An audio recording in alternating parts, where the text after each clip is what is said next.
pagi, fams! Jumpa lagi nih barengan sama Rekam Indonesia yang selalu membuat hari berseri. Gimana? Masih pada semangat kan? Hehe. Ya, walaupun udah tanggal tua, kita tetap harus optimis dan semangat ya. Harus on fire gitu loh. Jangan sampai lemas dan lesu, fams. Kalau lemas dan lesu, pasti makin gak enak ngejalanin harinya. Oke. Kali ini kita bahas hal-hal yang bikin semangat ya, fams. Ada hal-hal baru nih. Siapa tahu bisa menambah pengalaman baru sekaligus jadi inspirasi. Yuk nggak? Yuk, lanjut.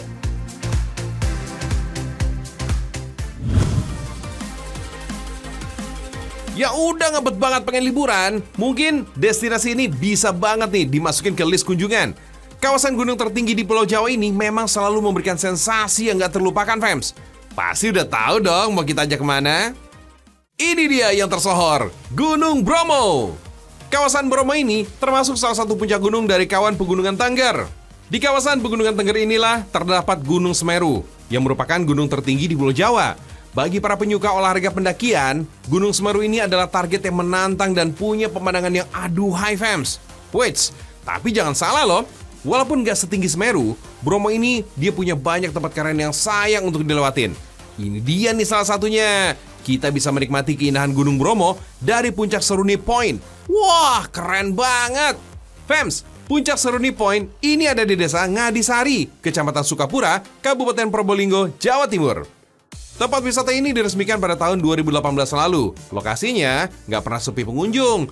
Kalau datang, jumlahnya bisa mencapai ribuan orang. Mereka datang khusus untuk menikmati sunrise atau matahari terbit. Sayangnya, kita kurang beruntung nih, fams. Kita nggak bisa menikmati sunrise dari Seruni Point. Saat musim hujan seperti sekarang, kabutnya ini lumayan tebal dan anginnya kenceng banget. Kalau mau kesini, jangan lupa bawa jaket, sarung tangan, dan penutup kepala, fams. Udaranya dingin banget, bisa bikin tubuh menggigil, fams. Tapi kalau udah ada mataharinya, kabut akan segera menghilang, fams. Perlahan berganti dengan hangatnya sinar matahari. Kalau mau ikutan foto, harus antri ya. Maklum, fams. Spot foto dengan latar belakang Gunung Bromo ini rame banget. Banyak peminatnya. Oh iya, fams. Puncak Seruni Point ini juga dinamakan Plaza Seruni Point. Puncak ini ditopang dengan 4 unit Tugu Brawijaya untuk mengenang masa kejayaan Kerajaan Majapahit dulu, fams. Tuh, keren kan? Untuk sampai ke Puncak Seruni, pengunjung harus naik tangga yang jumlahnya ada 256. Wah, banyak banget ya, fams. Kalau capek, boleh loh, fams, istirahat sebentar di bordes alias tempat peristirahatan. Totalnya ada 7 bordes yang tersedia, yang dibangun secara mewah, fams. Sekilas mirip The Great Wall atau tembok raksasa negeri Tiongkok. Wah, untuk tempat sekeren ini, udah jadi tugas kita nih untuk menjaganya, agar bangunan ini tetap indah. Caranya, jangan mencoret-coret bangunannya, agar wisatawan asing dan lokal makin tertarik untuk berkunjung ke sini. Kalau cuaca cerah, kita bisa melihat sejumlah gunung, seperti Gunung Bromo, Gunung Semeru, Gunung Batok, Argopuro, Gunung Kursi, Gunung Arjuno, dan Gunung Lemongan. Kalau udah puas menikmati pemandangan dari ketinggian, kita mendekat ke Gunung Bromo nih. Bagus banget loh jadi tempat foto-foto.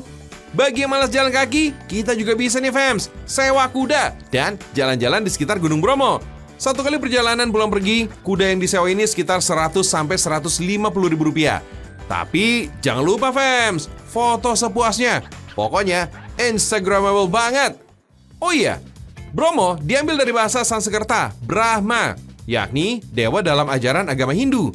Bagi masyarakat Tengger, Gunung Bromo adalah gunung suci, fams. Makanya, acara Yadnya Kasada ini rutin digelar setiap tahun di Pura Kaki Gunung Bromo.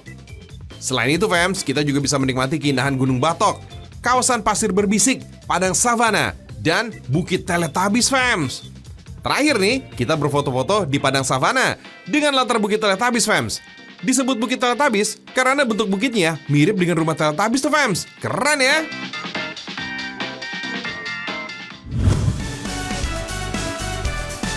Fams, kalau datang ke Bromo, wajib cobain kue satu ini, fams. Bentuknya lancip dengan warna yang menarik. Cantik ya? Ini namanya kue pasung Bromo, fams. Rasanya manis dan teksturnya lembut di mulut. Bentuknya lancip, ngingetin kita kayak bentuk gunung gitu ya, fams. Yang unik dari kue pasung Bromo adalah pemilihan bahan dasarnya nih, fams. Jagung putih inilah yang bikin kue pasung Bromo ini jadi spesial. Kalau udah dipreteli dan direndam beberapa hari dalam air, hasilnya jadi kayak begini, fams. Nantinya, jagung putih ditumbuk menjadi tepung jagung. Bahan lainnya ada tape singkong, tepung beras, ragi instan, pewarna makanan, gula pasir, dan kelapa. Kita bikin tepung jagungnya dulu yuk. Berbeda dengan jagung pada umumnya nih fams, jenis jagung putih emang jarang orang yang tahu fams. Jagung putih ini biasa dibuat tepung jagung. Jagung putih juga lah yang biasa dipakai masyarakat Jawa untuk bikin nasi gerit alias nasi jagung yang terkenal itu fams. Nah, kalau udah ditumbuk nih, jagung putih ini harus diayak untuk menghasilkan tepung yang lebih halus. Selanjutnya, campurkan tape singkong ke dalam tepung jagung. Remas-remas hingga tape singkong hancur dan tercampur rata. Sekarang nih fams, giliran ragi instannya nih. Dalam industri pembuatan kue dan roti, ragi instan ini berfungsi untuk mengembangkan makanan fams. Tekstur kuenya juga menjadi lebih empuk loh, tapi gunakan secukupnya aja. Lanjut deh, masukin tepung beras fams. Kue pasung Bromo ini hanyalah satu dari sekian banyak kue tradisional di tanah air yang menggunakan tepung beras sebagai bahan dasar utamanya.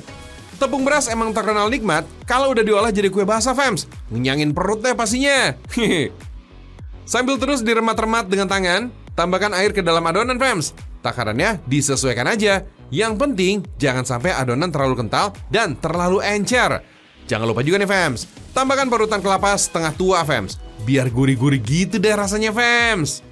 Fams, kue pasung dari Bromo ini emang spesial deh pokoknya. Buatnya aja harus butuh kesabaran. Adonan kue ini nggak boleh langsung dimasak fams. Diamkan dulu nih di bawah terik matahari. Katanya sih kalau adonan dijemur begini, hasil kue pasung ini bakal mengembang sempurna dan lebih lembut. Setelah 1-2 jam dijemur, adonan boleh diangkat fams. Supaya bentuk kue pasung lancip, kita bikin nih bungkusan dari daun pisang dulu. Lalu, masukkan ke dalam wadah kukusan berlubang, supaya daun pisang ini bisa berdiri tegak. Kemudian, adonan kue pasung dibagi 3. Satu bagian diberi warna merah, satu bagian diberi warna hijau, dan satu bagian lagi dibiarkan berwarna putih original. Adonan kue pasung tinggal dimasak aja nih fams. Tuang ke dalam cetakan daun pisang. Gak usah penuh-penuh ya, sisakan sedikit ruang biar kue bisa mengembang sempurna. Sip deh, tinggal kukus ya, sekitar 15-20 menit fams. Widih, cantik ya fams. Kalau baru matang begini, hasilnya mantep banget. Tinggal diangkat aja dan santap deh. Fams, kue pasung sebenarnya nggak cuma ada di Bromo aja. Di beberapa daerah di Nusantara ada jenis kue pasung yang lainnya kok. Bentuknya sama-sama lancip dengan tambahan gula merah sebagai campurannya. Kalau soal rasa, kue pasung Bromo ini istimewa, manis, dan lembut gitu fams. Wadah daun pisang sebagai pembungkusnya menambah kenikmatan rasa yang hakiki. Kue pasung jadi makin wangi. Bagi masyarakat suku Tengger di Kabupaten Probolinggo, Jawa Timur, kue pasung terbilang kue yang spesial. Kue ini menjadi langganan dalam sesaji dan ritual adat. Misalnya, upacara yatnya Kasada. Istimewa!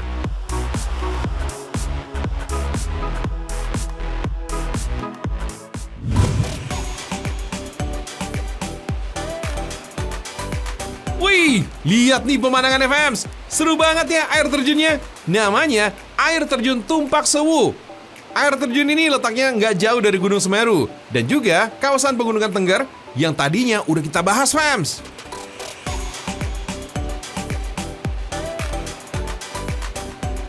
Derasnya deburan air yang jatuh bikin jiwa tenang fams. Saat di sini kamu harus bersyukur betapa maha sempurnanya Tuhan dengan karya ciptaan yang menawan. Air terjun Tumpak Sewu ini salah satu hadiah terbesar Tuhan untuk masyarakat Kabupaten Lumajang di Jawa Timur. Tepatnya di Kecamatan Pronojiwo, Kabupaten Lumajang, Jawa Timur. Keindahan air terjun Tumpak Sewu ini bisa menghipnotis fams. Air terjun Tumpak Sewu ini juga dikenal dengan nama Coban Sewu. Karakteristik alamnya disebut-sebut mirip dengan air terjun Niagara di utara benua Amerika. Tapi yakin deh, keindahan Tumpak Sewu ini berani buat diadu.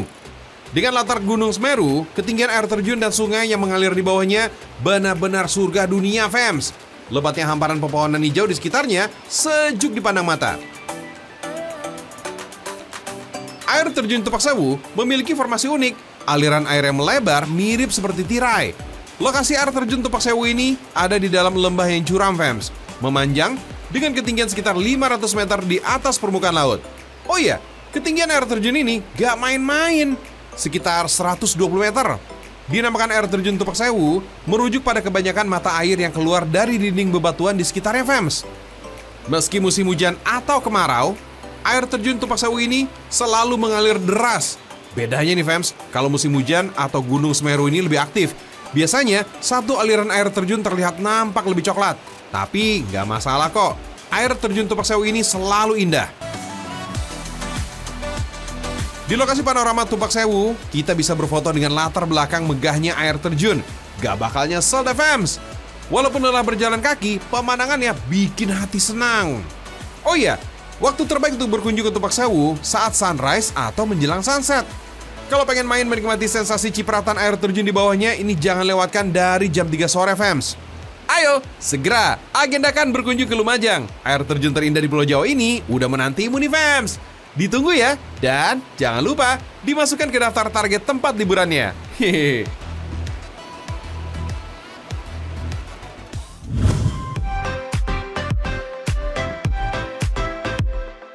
Ngomongin air, jadi keinget deh sama kata yang satu ini, ranu. Dalam bahasa setempat, ranu berarti kolam, telaga, atau danau. Nah, ada banyak ranu nih yang terkenal di sekitaran kawasan Pegunungan Tengger ini. Siapa sangka, nama beberapa ranu ini jadi inspirasi dan dipakai untuk nama kue-kue kekinian ini. Kalau datang ke Lumajang, jangan lupa mampir ke sini untuk dijadikan oleh-oleh. Penamaan tiap rasa kue ini diambil dari warna dan suasana asli daerah itu, fams. Misalnya, kue dengan nama Ranu Regulo yang diberikan karena warnanya hijau dari green tea alias teh hijau. Sekilas emang mirip dengan pepohonan di sekitar danau, fams. Gak cuma bikin kenyang aja, dominasi rasa manis saat mengkonsumsi kue Ranu Regulo ini bisa bikin mood jadi lebih baik. Dalam sepotong kue Ranu ini terbagi menjadi 3 bagian. Ada kulit pastry, bolu, dan topping manis. Untuk bagian bolunya dibuat dengan telur, mentega cair, tepung terigu, SP alias pengemulsi, gula, dan susu bubuk. Pembuatan bolunya ini mirip sama bolu pada umumnya, fams. Teksturnya lembut di mulut. Ini nih kunci bolu yang dijadikan pengembang. Ada gula pasir dan telur. Selain itu, keberhasilan adonan bolu ini juga ditentukan oleh tambahan pengemulsi, fams. Selain bisa membuat adonan mengembang, pengemulsi ini bisa menjadikan adonan lembut dan tidak mudah turun saat dikocok. Berbicara soal bolu, kudapan ini sebenarnya berasal dari daratan Eropa, fams. Kemudian diperkenalkan masyarakat Indonesia oleh bangsa Belanda selama masa penjajahan. Aslinya nih, fams, bolu berasal dari bahasa Portugis, yakni bolo, yang artinya cake dalam bahasa Inggris. Awalnya nih, fams, bolu ini dikenal oleh bangsa Mesir kuno. Pengolahan dan bahannya juga sederhana. Bolu kerap dibuat untuk keperluan upacara-upacara keagamaan. Kalau sekarang sih, nggak perlu tunggu ada upacara. Bolu bisa didapat dengan mudah dan dibuat kapanpun, fams. Nah, adonan bolu udah siap nih. Tinggal siapkan adonan kulitnya aja nih, fams. Kue Ranu ini menggunakan kulit pastry yang teksturnya renyah. Sensasi renyah didapat dari teknik melipat dengan lapisan mentega, fams. Adonan bolu yang sudah dibuat tinggal dimasukkan aja nih ke dalam cetakan kulit pastry aja. Loyang gak perlu dioles mentega segala. Langsung taruh aja nih adonan di dalam cetakannya. Dijamin gak bakalan lengket. Dari resep bolu tadi, dalam perkembangannya bolu tidak hanya dipanggang aja tuh, fams, tapi bisa juga dikukus. Bedanya, kue yang dipanggang ini bisa memiliki tekstur yang kering, fams, sehingga bisa tahan lebih lama. Setelah 30 menit, baru deh keluarkan dari oven. Belum selesai, fams. Campurin pastry-nya dan bolu ini harus didiamkan dulu untuk menurunkan suhunya nih. Nah, kalau udah dingin, baru deh tambahkan dengan glaze green tea alias topping manis mengkilap dari campuran gula. Kalau udah kayak gini, bisa di-packing dan siap dijadikan buah tangan saat berkunjung ke Lumajang. Hihi. Gak perlu merogoh kocek terlalu dalam, fams. Kue Ranu ini dibanderol dengan harga yang ekonomis, sekitar Rp30.000 per kotak.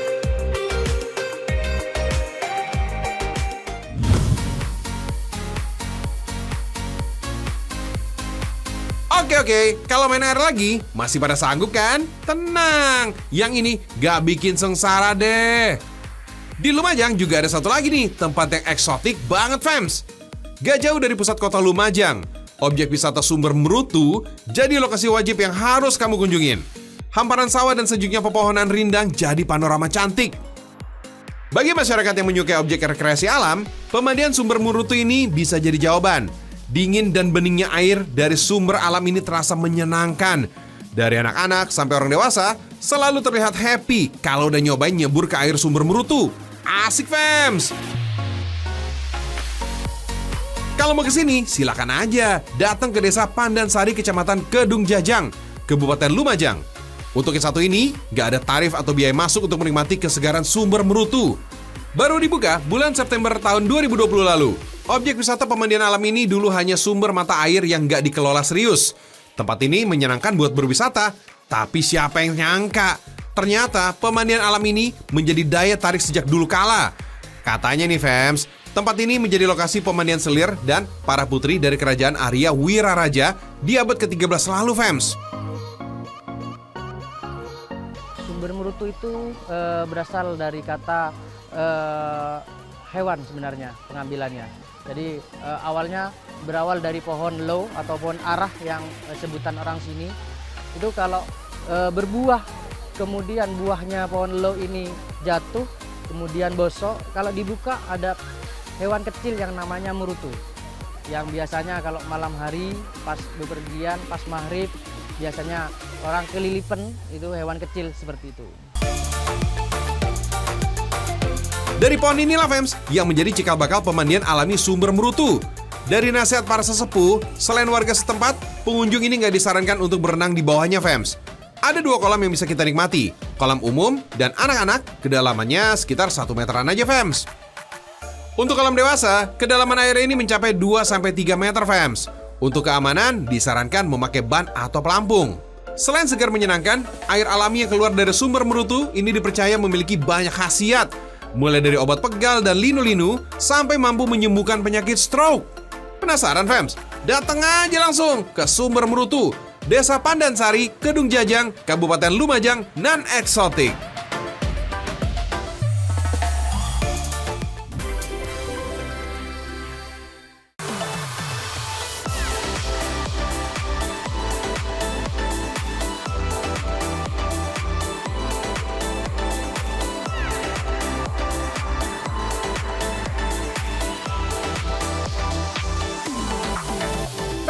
Buat kamu nih yang pecinta drama Korea, pasti nggak asing deh sama scene orang Korea kelaparan yang masuk ke minimarket, terus makan dan masak mie instan sendiri. Nah, familiar kan?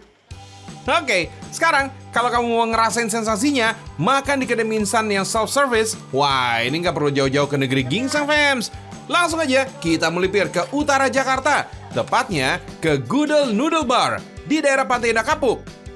Coba lihat fams, jajaran mie instannya banyak banget ya. Nah ini sih kalau dimakan 1 hari 1 bungkus, wah bisa jadi makanan selama 1 semester ini ya fams. Mie yang tersedia di sini semuanya dari benua Asia fams. Ada yang dari Korea Selatan, Jepang, Malaysia, Singapura, Thailand, dan pastinya dari Indonesia dong. Semuanya lengkap tersedia. Harga mie instannya juga variatif banget, mulai dari yang paling murah sekitar 4.000 hingga yang paling mahal di harga Rp59.000. Tinggal disesuaikan aja fam sama kantong kamu, mana nih yang paling ramah. Kalau kamu datang ke sini di jam makan siang, jangan heran fams kalau harus antri dulu. Karena kedai yang buka di awal Desember 2022 ini emang lagi hype banget. Apalagi setelah video dari seorang pembelinya viral. Wah, auto rame lokasinya. Cara pesan di kedai ini semuanya serba mandiri fams. Saat masuk, kamu akan langsung disuruh memilih panci dan utensil yang ada.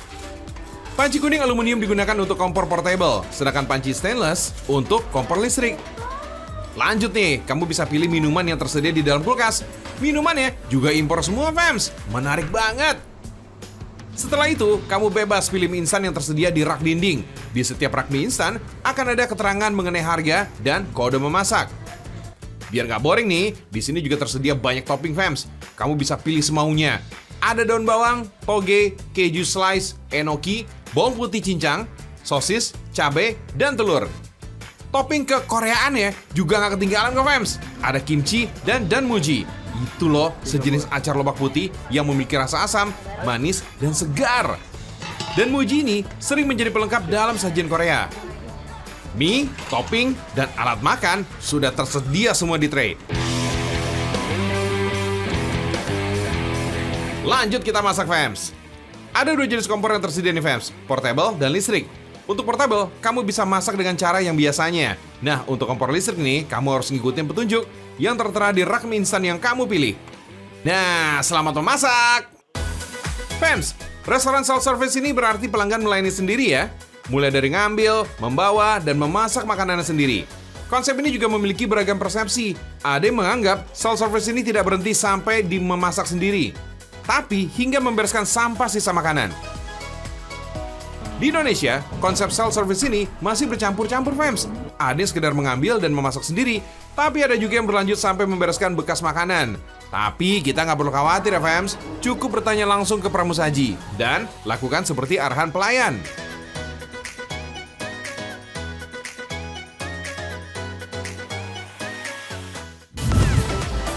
Info yang satu ini kayaknya cocok nih buat para mbak-mbak kantoran dan mas-mas karyawan. Hehehe. Apalagi coba kalau bukan info tentang tempat istirahat makan siang yang ngasih pengalaman baru kayak gini. Nih, lihat nih yang satu ini. Wow, fams, ini kantin karyawan apa bukan ya? Kelihatannya lain deh daripada yang lain ya. Kalau kantin karyawan biasanya terletak di basement, terus gelap, tapi rame. Nih, coba deh lihat dulu di sini ya. Kelihatan kan perbedaannya? Yaps, ini dia, kantin layang alias Kalayang, milik Kementerian Pekerjaan Umum dan Perumahan Rakyat atau PUPR. Canggih kan, fams? Gimana? Terkesima? Sama. Dari namanya aja udah jelas ya, fams, kalau posisinya melayang alias gak berada di basement. Wah, unik kan? Kantin yang berlokasi di Jalan Raden Patah ini diresmikan 1 tahun lalu, tepatnya pada Januari 2022. Sebelumnya, area Kalayang ini nggak sefuturistik begini, fams, tapi berbentuk kios pedagang kaki lima yang jualan di atas jalur pejalan kaki. Nah, untuk mengembalikan fungsi jalur pedestrian tadi, akhirnya seluruh kios PKL ini ditata kembali, fams. Posisinya di sulap melayang, jadi di atas area pejalan kaki. Mantap! Perbedaan itu memang sengaja dibuat unik karena kita lebih di atas, posisinya di atas, lebih kelihatan lebih melayang. Jadi makanya disingkat jadi kantin layang Kalayang PUPR. Pembangunan Kalayang ini bukan cuma buat gaya-gayaan aja nih, fams, tapi memang bentuk implementasi dari aturan pemerintah nih. Pertama karena memang niatnya Pak Menteri menjaga kehigienisan para pedagang, terutama untuk stafnya kementerian, karena staf kementerian itu banyak makan, minum di PKL kita dulunya. Makanya Pak Menteri berharap stafnya karyawan Pak Menteri mendapatkan makanan pesajian dari PKL sendiri yang lebih higienis. Terciptanya itu pertama, kedua karena adanya undang-undang kehigienisan, dan yang ketiga karena memang ada Kepresnya, bahwasanya Kepres itu setiap instansi pemerintah wajib membina UMKM, terutama PKL, begitu. Keren ya, fams? Jadinya win-win solution. Gak ada deh yang dirugiin. Ditambah para pedagang ex PKL ini juga nggak dipungut biaya sewa loh, fams. Benar-benar menguntungkan banget ya. Fams, kantin yang terbagi menjadi 2 sisi, utara dan selatan ini memiliki desain yang estetik banget ya. Khasnya ada dibentuk seperti kuping yang mengelilingi kantin ini. Nah, struktur ventilasi ini, fams, yang bikin Kalayang ini jadi sejuk dan berhawa meski tanpa bantuan AC. Plus, jadi makin instagramable deh lokasinya. Fams, kalau kesini, kamu gak akan bingung deh soal makanannya. Kenapa? Karena ada 69 tenan yang ready buat memenuhi nafsu makan kamu nih, fams. Di kantin yang luasnya sekitar 400 meter ini, makanannya juga beragam banget. Dari seluruh pelosok Nusantara tersedia. Makanan dari luar negeri juga ada. Mau yang ringan-ringan aja atau jajan-jajan aja juga tersedia kok. Iseng cuma ngopi-ngopi juga ada. Asik banget kan? Desain bangunan yang cantik, terus makanan yang bejibun, harganya juga yang terjangkau, dan kebersihannya yang oke. Wah, nggak heran deh. Dalam sehari, pengunjung di Kalayang ini bisa mencapai 500 orang. Apalagi kalau lagi jam makan siang. Wah, kamu harus siap-siap perang nih, fams. Perang rebutan tempat duduk maksudnya. So, kalau kamu mau berniat ke sini, baiknya sesudah jam makan siang aja ya, fams. Suasananya nyaman, dan kamu bisa makan dengan tenang.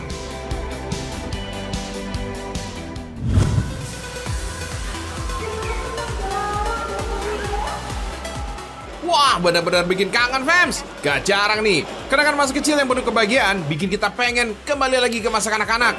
Ya, kalau ada lorong waktu gitu ya, bisa kali numpang. Ngomongin kembali ke masa kecil, itu kan gak mungkin ya Fems. Mustahil gitu deh. Maksudnya mustahil. Tapi kalau kamu pengen ngerasain kembali ke kenangan masa kecil, itu sih masih mungkin Fems. Caranya gampang. Sini deh, yuk kita main ke Edoko Japanese Playground yang berlokasi di Kembangan, Jakarta Barat.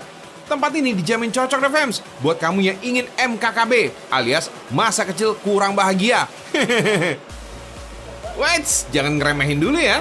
Meskipun konsepnya playground, tapi di sini orang dewasa tanpa anak-anak boleh masuk. Boleh ikutan main semaunya. Semua wahana anak boleh dicoba. Cuma ada beberapa wahana nih yang terbatas karena berat badan. Waduh, lumayan kan buat ngobatin kerinduan akan masa kecil?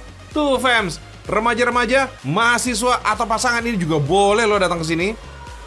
Kalau aku kebetulan lagi liburan kuliah terus cari permainan yang antri mainstream gitu Kak. Aku pengen ngerasain kayak anak kecil lagi, jadi ke situ lagi cari hiburan. Oke deh Fems, kita langsung nyobain ya wahana-wahananya.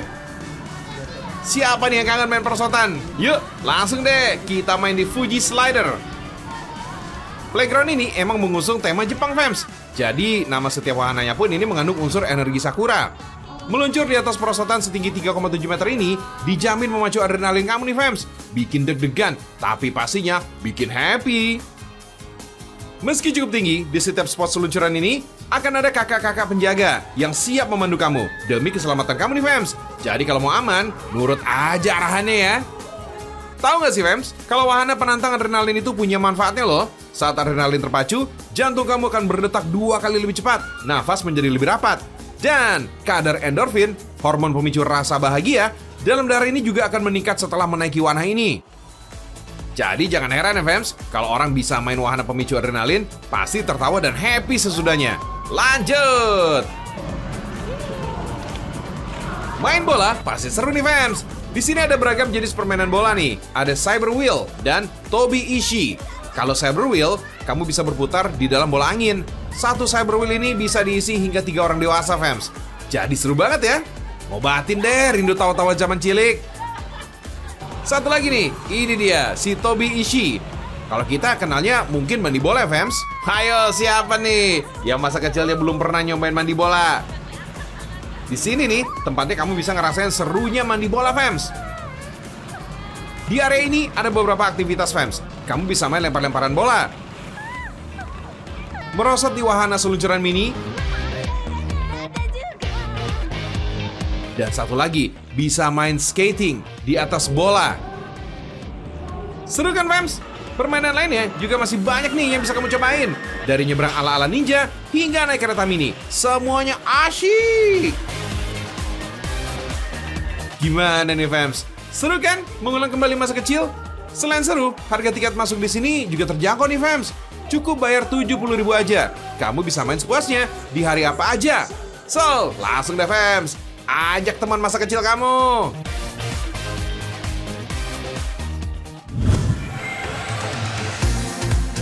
Mau liburan murah di Jakarta, tapi rasa Bali, Fems? Let's go!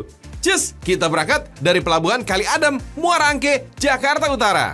Tarif kapal ini cuma Rp99.000 per orang, Fems. Biasanya, kapal berangkat dari dermaga tepat pukul 8 pagi, Fems. Jadi, pastiin jangan telat ya. Oh iya, keselamatan tetap nomor 1, Fems. So, jangan lupa pakai jaket pelampung. Perjalanan ke Pulau Pari ditempuh selama kurang lebih 2 jam, Fems. Jadi kamu bisa simpan energi nih di dalam kapal atau manfaatin waktu untuk foto-foto doang. Nah, akhirnya kapal bersandar di dermaga Pulau Pari. So, selamat datang di Pulau Pari. Salah satu aktivitas yang gak boleh dilewatin kalau ke Pulau Pari itu snorkeling, Fems. Jangan lupa siapin baju ganti ya buat snorkelingnya. Nah, kamu bisa menyewa alat snorkel ini seharga Rp50.000. Sudah termasuk pemandu profesional, Fems. Sebelum naik perahu, peserta harus menyimak prosedur pemakaian alat selama snorkeling. Jangan anggap remeh ya, Fems. Apalagi kalau kamu masih pemula. Kuy, langsung aja ke spot snorkelnya. Butuh waktu sekitar 20-30 menit untuk mencapai lokasi. Begitu nyebur ke laut, gerombolan schooling fish ini siap menyambut nih, Fems. Paling banyak sih ikan sersan mayor tuh. Selain itu, ada juga terumbu karang yang cantik-cantik. Tempat ikan-ikan mencari makan. Oh iya, Fems, selama snorkel, perhatikan etikanya ya. Jangan sembarangan menyentuh atau mengganggu ikan dan terumbu karang. Selain berpotensi bahaya, bisa juga nih merusak terumbu karangnya tuh fams. Terumbu karang ini butuh waktu sekitar 5.000 sampai 10.000 tahun untuk dapat tumbuh cantik seperti ini fams. Dalam 1 tahun, terumbu karang ini hanya tumbuh sekitar 1 cm aja. Jadi, disayang-sayang ya fams, kayak cinta kita. Asik. Gak kerasa fams, udah 1 jam aja nih snorkeling di sini. Sekarang waktunya geser ke Pantai Perawan. Di sini ombaknya tenang banget fams. Jadi pas banget nih buat main-main air dan jadi spot foto. Gak kalah deh kayak pantai di Bali sana. Yoi nggak? Kalau nggak mau main basah-basahan, kamu bisa juga nih menyewa sepeda nih fams. Seharian cuma bayar Rp20.000 aja tuh fams. Nah, sekarang udah nggak bingung lagi dong mau liburan kemana pas gajian nanti? Asik!